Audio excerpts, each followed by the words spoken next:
네, 구치소 성문회는 이곳 말고 다른 곳에서도 이루어졌는데 정호성 전 비서관의 얘기, 특히 세월호 7시간 관련 증언이 화제가 됐습니다. 자, 세월호 참사 당시 멍자국의 미용 시술에 대해서 물었습니다. 그랬더니 대답할 수 없다. 이렇게 단호하게 말했습니다. 또 예. 네, 이뿐만이 아니고요. 세월호 당일에 대해서 물었습니다. 그랬더니 그날 관저에 누가 있었는지 말할 수 없다. 이렇게 얘기를 했습니다. 이뿐만이 아니고요. 세월호 당일 오후 2시가 지나서 관저에서 처음 봤다. 이렇게 얘기를 했습니다. 저 얘기가 중요한 이유는 일단 그날 봤다는 얘기를 한 거예요. 관저에서. 그렇죠. 네. 그리고 지금 조금 이따 얘기를 하겠습니다만 누군가가 있었다라는 얘기를 하고 있는 거거든요. 중요하죠. 그렇 중요하죠. 그런데 지금 정호성 비서관도 바로 자신의 그 증언 자체가 가지는 여러 가지 파장을 예측을 해서 그런지 모르겠지만 또 말을 약간 바꿨습니다. 나중에 생각해 보니까, 다시 생각해 보니까 직접 봤는지 인터폰으로 대화를 했는지 모르겠다는 식으로 말끝을 흐렸습니다. 그것은 지금 정호성 비서관 입장에서는 세월호 7시간 대통령 행정 부분을 진솔하게 지금 그 의원들에게 밝히지 않았다는 하나의 방증이지 않나 하는 생각인데요. 사실 뭐 정호성 비서관의 그 지금 위치가, 직위가 뭡니까? 제1부속 비서관이거든요. 그야말로 첫 번째 문건이잖아요. 첫 번째 문건이죠. 대통령의 동선을 가장 잘 알 수 있는 위치에 있는데 사실 지난번 국조청문특위에 나왔던 김장수 안보실장이 당시 이런 증언을 했습니다. 네. 그 세월호 당일날 오전에는 이 본관 집무실에 정호성 비서관이 있었고 관제 집무실에는 이 안봉근 비서관이 있었다. 그렇게 네네. 이야기를 했거든요. 그래서 네. 본인이 오후 2시에 그러니까 관제를 갔다는 이야기는 보면 그 동선 자체는 맞는 것 같아요. 그렇다고 하더라도 정호성 비서관이 과연 그러면 이 오전에 관제에 있을 때 일을 몰랐을까? 저는 모르지 않았다고 봅니다. 왜냐하면 네네. 자기가 할 일이 대통령이 지금 관제에 계시지만 어떤 식으로 있는지 체크하는 것이 자신의 일이거든요. 그렇죠. 그렇기 때문에 어제 이야기하면서 대통령 관제에 누구와 같이 있는 걸 말하지 못하겠다는 이야기는 알고는 있는데 진술을 하면 이게 대한 파장이 커질 걸 알고 자식이 스스로 입을 봉쇄한 거죠. 그렇기 때문에 특검에서 정호성 비서관에 대해서 이 부분에 대해서는 특검에 강제 수사할 방법밖에는 없는 것 같습니다. 네. 지금 정전 비서관 어쨌든 세월호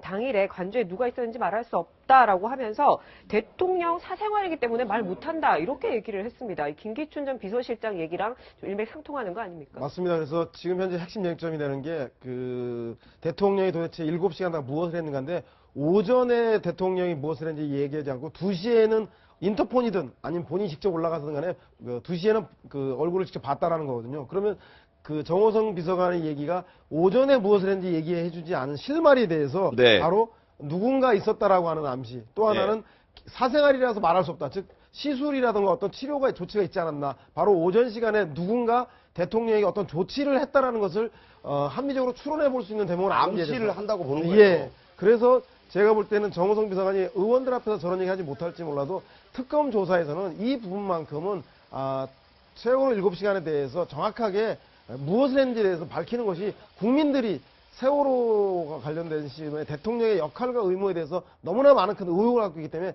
그것을 밝혀주는 것이 도리라는 생각이 듭니다. 네. 저는 어제 정호성 전 비서관의 얘기 중에 네. 관저에는 늘 윤전추 이영선 행정관이 있었다고 얘기했어요. 그러니까요. 그런데 이 두 사람이 청문회에 불출석을 했어요. 유사한 불출석 사유서를 내가지고 저는 이 윤전추 이영선에 대해서 뭐 청문회가 이제 막바지니까 다시 한다는 거는 어렵다 하더라도 특검에서 이 두 사람을 그 발언을 보면은 진술을 보면은 네. 대통령의 보통 때 대통령의 일상과 그 뭐 비선 진료라든가 이런 것들이 그래도 얼추 나오지 않을까 그런 기대를 해봅니다. 자, 정전 비서관의 말 더 소개하겠습니다.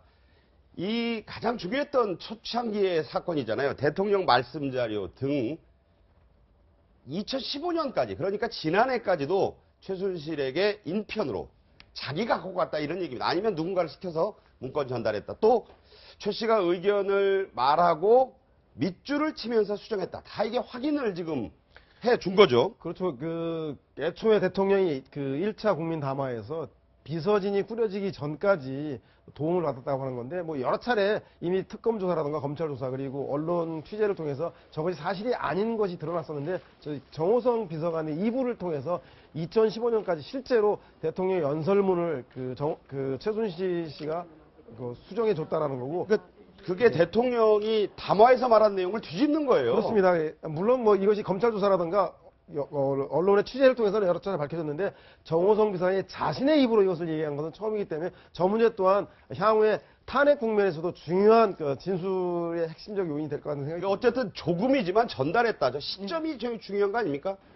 그러니까 이게 이제 고영태랑 뭐 그 하여간 그 최순실과 관련됐던 측근에 있던 사람들의 주변에서 이제 정호성이 뭐 이만큼을 들고 오기도 했고 뭐 이영선 행정관한테 전달해 주기도 했다 이런데 아마 이 인편이라는 게 이영선 행정관을 얘기하는 것이 아닌가 싶은데요. 네. 이것은 이제 1차 담화문에서 뭐 물론 대통령의 이제 대국민 사과문이 세 편이 다 지금 진실과는 거리가 먼 게 뭐 그게 다 드러나긴 했지만 그렇죠. 예. 여하튼 1차 그 담화문 사과문의 진정성이 전혀 없었다는 게 이제 다시 드러나는 거죠. 네. 네, 자 최순실 씨는 이 감옥에서 박근혜 대통령에 대한 섭섭함 같은 게 좀 묻어났다고 했는데 정호성 비서관은 다릅니다. 이렇게 얘기를 했습니다. 박 대통령을 모신 것은 운명이고 출소 후에도 박 대통령과 함께하겠다 이렇게 얘기를 했습니다. 차 교수님, 저런 걸 정치권에서는 순장조라는 순장조라고 표현을 또 그러죠. 쓰지 않습니까? 예, 사실 뭐 이번에 문고리 3인방이 물러나고 난 뒤에 과연 박근혜 대통령이 퇴임 후에 순장조는 과연 누가 될 것이냐 여러 가지 뭐 억측들이 있었습니다만 일단 한 명은 확인이 된 것 같습니다. 분명히 한 사람은 예, 한 사람 순장한다. 순장이 된 거죠. 근데 이 정호성 비서관 같은 경우는 사실 뭐 대학 졸업하고 나서 바로 사회생활을 처음으로 시작한 것이 박근혜 대통령의 비서로부터 시작된 거기 때문에 그렇다고 하죠. 그리고 나서는 뭐 거의 뭐 지금 대통령이 최측근까지 올라갔으니까 네. 어떻게 보면 그 완전히 천당까지 올라갔다가 지금은 지옥으로 추락한 상황이긴 합니다만 네. 자신의 일생에 있어서 가장 큰 이 지대한 영향을 준 사람이 박근혜 대통령 아니겠습니까? 뭐 정호성 비서관의 행위 자체는 뭐 상당히 비판받아야 될 점이 분명히 있습니다만은 본인 스스로가 그럼에도 거의 인생을 같이 자신의 인생의 거의 절반 정도를 같이 해왔던 박근혜 대통령에 대한 그 애정 자체는 그렇게 나무라고 비난할 그런 것은 아니라고 보입니다. 다만 박근혜 대통령께서 지금 현재 여러 가지 진행되는 상황으로 봤을 때는 대통령에서 퇴임하고 나신 뒤에 전직 대통령 예우를 못 받을 건데 네. 그럴 경우는 국가로부터 지원을 받을 수가 없습니다. 그렇죠. 이럴 경우는 이제 정호성 비서관 스스로가 생계를 꾸려나가야 되는 그런 측면에서는 보면 약간의 동정심이 없잖아 이런 것도 사실입니다. 안종범 전 청와대 수석도 간방청문회, 구치소 청문회 받았는데 얘기는 또 한결같았어요. 네, 지금 모든 이권 개입 의혹에 대해서 이렇게 얘기를 했습니다. 모두 대통령의 지시사항이었다. 내 스스로 판단한 것은 하나도 없다. 이렇게 얘기를 했습니다. 저렇게 얘기할 수 있을까요? 단 하나도 없다. 다 떠넘긴 거잖아요.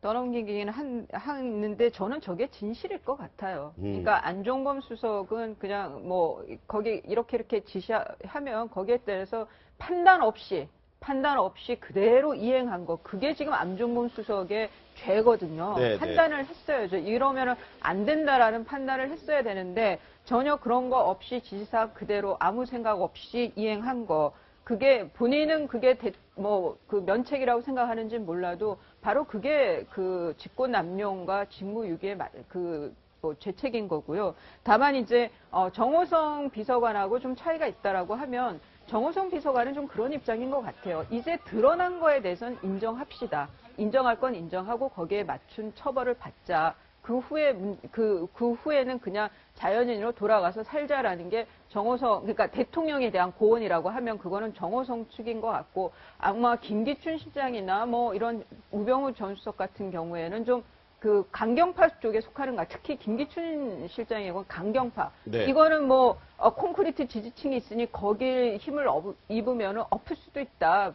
뒤집을 수도 있다 상황을 막 그렇게 몰고 갔던 거 아닌가 그런 데서의 좀 차이점은 있는 것 같습니다. 네. 대통령이 지시해서는 아무것도 모르고 이행했다. 음. 그렇게 보기에는 좀 석연치 않고 뭐 의도된 발언인 것 같아요. 안종범 수석 딱 보더라도 머리가 벗겨지고 안경을 끼고 교수까지에다가 수석까지 한 사람 아닙니까? 그렇죠. 저런 상당히 지식이 있는 사람으로 비춰지는데 저렇게 모르쇠로 일관하는 것은 K스포츠 미르재단에 대해서 통칭이 공익적 목적을 위해서 했다라고 한다면 대통령이 실제로 그 문제에 대해서 탄핵에서 기각을 당하거나 네. 처음에서 이 문제에 대해서 뇌물죄가 밝혀지지 않을 경우에는 혹시나 본인도 통치행위라든가 공익적 목적을 위해서 그 지시를 집행한 사람으로서 무죄 방면을 노리고 의도적으로 저렇게 하는 것은 아닌가에 대해서도 좀 의미 있게 좀 지켜봐야 될 대목인 것 같습니다. 어제 이 구치소 청문회가 처음에는 잘 안 될 것 같았잖아요. 안 나오면 그만이다 그렇죠. 했는데 의원들이 정말 좀 여야할 것 없이 집요하게 물고 늘어졌습니다. 특히 저 SLS, 특히 저 스마트폰 생중계인데요. 저 핸드폰이 여기 박영선 의원 핸드폰이 아니었고 김성태 위원장. 김성태 위원장 거여서 나중에 보니까 내 핸드폰인데 이랬다는데 저게 사실은 그 간방청문회를 가능케 한 측면이 있죠. 그렇죠. 지금 김성태 위원장의 그 아마 페이스북 라이브 뭐 중계를 한 모양인데요. 그걸 통해서 국민들이 지금 이제 그 현장 청문회에 갔던 의원들이 구치소의 제지로 못 들어가고 있는 네, 방송을 부분을 보고 앵커답게 예. 출신답게 지금 쭉 이렇게 쭉 카메라로 하면서 지금 중계하듯이 하고 중계를 있습니다. 했죠. 네. 이게 완전히 중계를 하면서 본인이 PD, 뭐 앵커 다 한번 들어볼까요? 네. 네, 소리를 좀 높여보겠습니다. 국회의원들 카메라 여야 간에 하나씩 있다. 그것도 다 양보하고 위원장 한 분만 갖고 들어왔거든요. 그래서 들어왔는데 지금 우리가 1시간 20분째 기다리고 있는데 그 카메라 내놓고 그리고 ENG 카메라 스케치하는 거 못. 자, 한 말씀 하시죠 하니까 지금 우리가 1시간 20분째 기다리고 있고 이런 것들이 생중계되면서 이제 압박이 크게 된 거죠. 그렇죠. 제가 볼 때는 한보 청문회 때 정태수 회장 같은 경우는 구치소 내에 있는 대외실인 청문회장이 나와서 선서를 해서 청문회를 했고, 이철희 장영자 씨 사건 때 50 청문회에서는 그 장영자 씨가 끝내 나오지 않아서 감방까지 찾아가서 네. 그 청문위원들이 질의응답을 하고 사진을 찍어 오지 않았습니까? 그래서 어제도 그런 옛날 사례를 들면서 구치소에 있는 죄인이 면회자가 와서 만나지 않는 것은 본인의 자유일지 몰라도 청문회는 그런 그 면회와 관련된 것이 아니라 바로 법적에 의해서 추진하는 것인데 이렇게 안 되는 건 말이 되지 않느냐라고 서울구치소장인 홍남기 소장에게 강력하게 여러 차례 항의를 했다고 합니다. 그러니까요. 그래서 가까스로 휴대폰을 수거하고 난 뒤에 했다고 하는데 문제는 애초에 그 접견장에 최순실 씨가 옆방에 와 있었는데도 불구하고 서울구치소 소장은 카메라를 휴대폰을 치우지 않으면 감옥에서 일로 나오지 않겠다라고 하는 거짓말을 올해 1시간 반 동안 했다라는 거죠. 그래서 이것에 대해서 아마 의원들이 집요하게 문제제기하면서 결국 휴대폰을 수거한 채 면담 형태의 청문회를 진행하게 된 것 같습니다. 네. 저는 어제 저 모습들은 이제 뭐 그 구치소 안에 들어가는 수감동 안에까지 이제 들어가는 거에서도 구치소 내 관계자들한테 이렇게 좀 윽박 지르는 듯한 그리고 반말을 하는 듯한 그런 모습들이 이제 좀 나왔는데요. 네. 저는 그거 옳지 않다고 봅니다. 이게 지금 최순실의 그 대통령의 문제가 뭐였어요? 헌법과 법률을 위반한 거거든요. 그렇죠. 그렇다 그러면 저는 아무리 저 청문회가 최순실의 현재 그 구치소 내의 모습을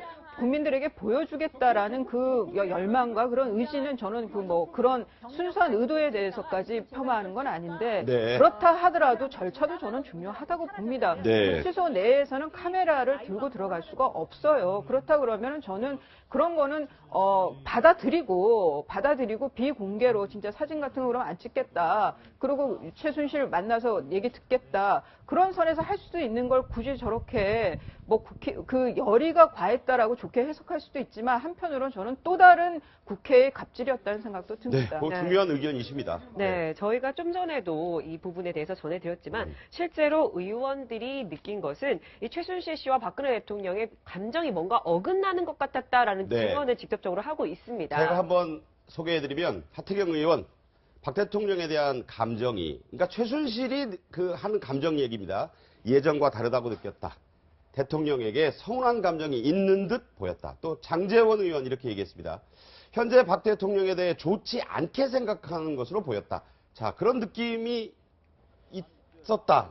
이게 나오네요, 얘기가. 최순실 씨 입장에서는 본인이 이렇게까지 모든 그 책임을 다 안고 가는 듯한 그런 상황이 지금 연출되고 있는 거 아닙니까? 뭐 대통령 물론 국회에서 탄핵 소추를 당하긴 했습니다만은 대통령이 일단은 지금 이제 법적 테두리 내에서 보호를 받고 있는 상황이고 본인이 모든 비난을 다 뒤집어 쓰고 있는 이러한 상황에서 지금 대통령이 자신과의 관계를 끊을 듯한 그러한 여러 가지 그 정황들을 자기 스스로 지금 다 인지하게 된 거 아닙니까? 네. 자신을 신이라고 이야기했다는 등, 그리고 뭐 이 주변 관리를 잘못했다는 등, 뭐 이런 이야기들은 아마 지금 최순실 씨도 다 듣고 있는 부분이거든요. 아, 같이 끝까지 갈 관계는 아닌갑다는 생각을 하겠죠. 앞서도 제가 말씀드렸지만 이것이 재판 과정에서 과연 이 최순실 씨의 신경 변화를 저는 어떤 식으로 이끌어내지 않을까 그런 식으로 조심스럽게 전망을 해봅니다. 자, 어제 뜨거웠던 구치소 청문회 얘기는 이쯤 하고요.